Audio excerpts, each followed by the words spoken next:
Le 3 octobre 1931 paraissait dans l'Action française un écho de François Vineuil consacré au film On purge bébé. François Vineuil avait été voir ce film avant tout pour la prestation de Michel Simon, qu'il appréciait particulièrement, mais malheureusement cette projection s'est mal passée, car le haut-parleur de la salle ne fonctionnait pas correctement. Avant d'écouter ce petit écho assez négatif, nous allons faire un court résumé du film. On purge bébé, un film de Jean Renoir, d'après la célèbre pièce de Georges Feydeau, avec dans les rôles principaux Marguerite Pierry, Michel Simon, Jacques Louvigny et dans un petit rôle, Fernandel. Le sujet, Jacques Louvigny veut obtenir l'adjudication de pots de chambre, incassable pour l'armée. Il reçoit, Michel Simon, le fonctionnaire chargé des achats. Mais par la faute de sa femme, Marguerite Pierry, et celle de son fils, qui ne veut pas avaler sa purge, l'affaire lui passe sous le nez.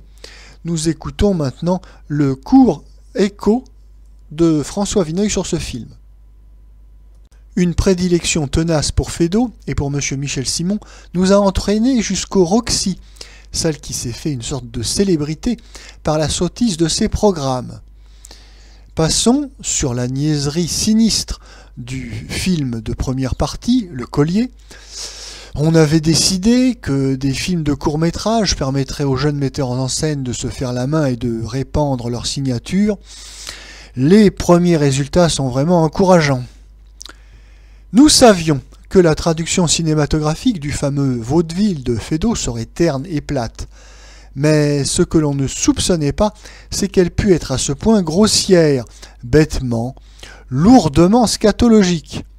Quand on songe à Feydeau, qui, même avec des pots de chambre, ne descendait pas de son irréel domaine. Monsieur Michel Simon ne saurait être indifférent, jusque dans les circonstances les plus affligeantes. Il s'est fait une admirable tête de ganache à monocle. Nous n'avons pas été étonnés que la salle consommât, sans manifester de répugnance visible, un spectacle de ce goût. Nous y sommes malheureusement habitués.